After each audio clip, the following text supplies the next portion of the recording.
Somewhere in the fog of a forgotten mountain, 30,000 men stood ready to die for a freedom that history nearly erased forever.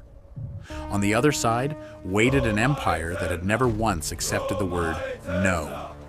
What you are about to hear is not just history. It is the ghost of a world that almost existed. A world where your language was never born, where your gods had different names, where an entire people vanished so completely that not even their screams survived to be remembered. This is the story of the one island Rome refused to let go of, and the terrifying price of what it would have meant to finally, completely win. The rain never stopped falling on that northern frontier, and somewhere beyond the mist, past the last watchtower a Roman soldier would ever build, lay a land that refused to bow. In 43 AD, Emperor Claudius sent his legions across the Channel with a single, desperate certainty that Britannia, like Gaul before it, would fall entirely beneath the eagle's shadow. He needed this victory more than his soldiers could ever understand. He had climbed to power through blood and chaos, a stuttering, mocked man the Senate never respected, and he knew that only conquest, only the screams of a foreign shore could silence the whispers that called him unfit to wear the crown. For a while, fate seemed to favor him. The South surrendered. Tribal kings knelt in terror, their swords laid at the feet of men who spoke a language they could not understand, their ancient hill forts burning through the night, their families dragged from homes that had stood for generations. But maps drawn in the warm marble halls of Rome always look simpler than the blood-soaked land they claim. Then came Boudica, a queen with nothing left to lose, who nearly undid 20 years of conquest in a single furious season, burning 3 Roman cities to bone and ash, leaving 70,000 dead in the streets, a warning written in fire that this island would never surrender its soul easily.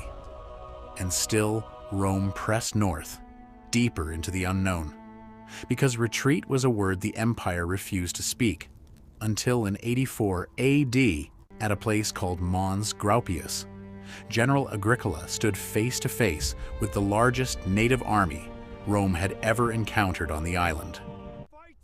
30,000 warriors. One final chieftain named Calgacus, whose words still cut like a blade 2,000 years later, that Romans were the plunderers of the world, and where they created a desert, they dared to call it peace. By nightfall, 10,000 Caledonians lay dead in the heather. Rome had won. And then, in a moment that should never have happened, it turned around and walked away. Hold that image in your mind, because everything that follows depends on a single, haunting question. What if it hadn't walked away at all? Picture the legions pressing deeper into the highlands than any Roman army ever dared to march. This was not a war fought on open ground where Roman discipline always won. The Caledonians vanished into fog before a spear could even be raised. They struck without warning at dawn, killed in silence, and disappeared before the sun rose high enough to reveal a single face. Hardened soldiers who had crossed the burning sands of Africa and scaled the mountains of Judea began to whisper in the dark around dying fires that this land itself was cursed, that some ancient force protected it, because no matter how many warriors fell, more rose from the stone and heather to take their place, as if the earth itself refused to be conquered. And if Rome had given everything it had, if it had turned its full, merciless weight against this last resistance, the way it once erased Carthage so completely that later generations swore the very soil had been salted, the outcome would have been written in a grief too heavy for any history book to hold. Villages burned to nothing before dawn. Young men cut down in fields where they had herded cattle only days before. Mothers watching their children dragged in chains toward slave ships bound for the Mediterranean, exactly as had happened to the tribes of Gaul a century before, Entire nations reduced by more than half through war, starvation, and slavery. This is the unbearable weight that historians rarely allow themselves to feel. Hidden beneath the clean, triumphant borders drawn on maps, centuries later by men who never smelled the smoke. A fully conquered Britain would not have been an elegant line stretched from coast to coast. It would have been built, stone by stone, on the screams of a people erased from their own soil, their language silenced within 2 trembling generations, their gods stripped of their names and quietly folded into someone else's pantheon, until no descendant remembered which face had once belonged to which god at all. And Rome, sitting safely in marble halls 1,000 miles away, would have called this peace. Because to the ones who win completely, conquest never feels like violence. It feels like silence finally arriving. Now let your mind cross the narrow, cold, and merciless sea to Ireland, a land Rome never conquered, but came close enough to taste. Agricola himself stood on Britain's windswept western coast, staring out at that green and unclaimed horizon with a hunger in his eyes, and told his officers he believed a single legion could bring the entire island beneath Roman rule in one bloody campaign season. This was not a boast spoken in confidence. He had already taken his first quiet step. He sheltered an exiled Irish king, a man stripped of his throne and his people, and prepared to place him back upon it, with Roman spears pressed against his back. The same cold strategy of conquest through a broken puppet that had already worked from Judea to Gaul. But the ships never sailed. Rome's hunger turned elsewhere, and by the narrowest, most fragile margin, Ireland remained the one great island of Western Europe the empire never touched. Now imagine, just for a moment, that this plan had not failed. Roman roads tearing through green, sacred hills, Roman forts rising along the Shannon and the Liffey, casting shadows over villages that had stood untouched for 1,000 years. Ireland's Celtic soul, preserved for centuries in its purest form only because Rome never arrived, dissolving into nothing, exactly as it did in Gaul, exactly as it did in Hispania. And here waits an irony so cruel it is almost impossible to sit with. It was Ireland's very isolation from Rome that later allowed Irish monks, generations after the empire had already turned to dust, to become the last silent guardians of Western knowledge itself, copying by candlelight the very texts that would have burned forever while the rest of Europe fell into darkness. If Rome had taken Ireland completely, that fragile sanctuary might never have existed. The civilization that quietly saved Rome's own legacy for the future might instead have been erased in the very act of extending Rome's empire one island too far. Now truly feel what a fully conquered Britain would have done to the very words being spoken to you right now. In the timeline we actually inherited, Rome abandoned Britain around 410 AD, pulling its legions home to defend a dying Italy, leaving the island exposed and trembling before the Angles, Saxons, and Jutes, who crossed from the Germanic coast and rewrote its language forever. That is how English, spoken today by more than 1 billion trembling voices across the earth, was truly born, not from Rome at all, but from the tribes who arrived only after Rome had already turned its back and left.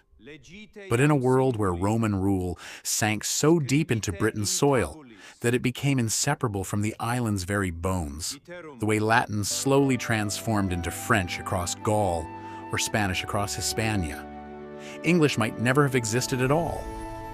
In its place, some other tongue, half Latin, half forgotten, might have risen instead. A language we might have called Britannic, cousin to French and Italian and Spanish, forged from centuries of Roman schools, Roman courts, and Roman law, pressed relentlessly into every village on the island until resistance itself forgot how to speak. Sit with that for a moment. A world where the language of science, of diplomacy, of nearly every voice on earth trying to be understood, simply never came into being. And it would not have stopped there. Christianity, declared Rome's official religion in the 4th century, would have swept with far greater and crueler force into every corner of a fully broken island, extinguishing the fragile mystical strand of Celtic Christianity that later bloomed only in Ireland and Scotland, precisely because those lands stayed just beyond Rome's grasp, a tradition of wandering saints and hidden monasteries that gave the British Isles a soul entirely their own. Every road history did not take leaves behind a silence that can never, ever be filled again. And now, we arrive at the question that haunts every alternate history more than any other, the one that should make your chest tighten just a little. Conquest, however total, however brutal, is never truly the end of a people's story. It is only the violent, silent beginning of a new and far more painful one. History tells us, again and again, that conquered peoples were rarely erased in a single dramatic moment. They were absorbed slowly.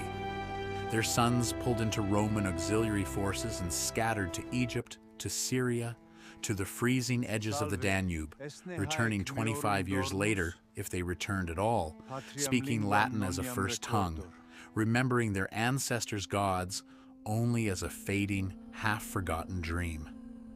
This is how conquest truly kills a people, not only through the sword on the battlefield, but through this slow, patient, generational forgetting that no one alive ever notices happening until it is already finished. And yet, something always survives beneath the ash. Old dialects lingered in forgotten valleys for centuries. Sacred stones were quietly honored under new Roman names, their true meaning whispered from grandmother to grandchild in the dark. And when Rome itself finally began to collapse, when Gothic armies tore across the Rhine and the imperial court fled from city to city in growing terror, every conquered region on earth faced the exact same haunting question all at once.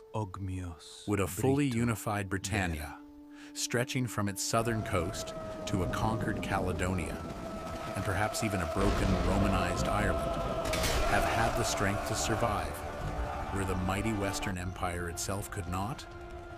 Or would it have collapsed exactly as Gaul and Hispania did, swallowed by the same chaos that consumed everything else Rome had ever built? There is a haunting possibility here, one that echoes the Eastern Roman Empire, which somehow endured for another 1,000 years in Byzantium, long after the West had already turned to dust and memory. Perhaps an island, guarded on every side by merciless open sea, could have become its own surviving fragment of Rome, a final, trembling ember, glowing long after the great fire that first lit it had gone dark everywhere else on Earth. Or perhaps the same slow, patient hunger of time that swallowed every corner of that empire, no matter how vast, no matter how unstoppable it once seemed, would have swallowed this island too. Rome conquered rivers and mountains and oceans.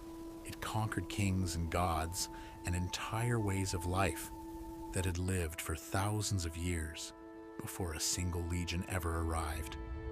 But even at the very height of its terrifying power, it could never conquer the one force that eventually conquers everything that has ever existed. And perhaps that, more than any wall it ever raised or road it ever laid, is the last and most haunting lesson buried beneath every single stone Rome left behind.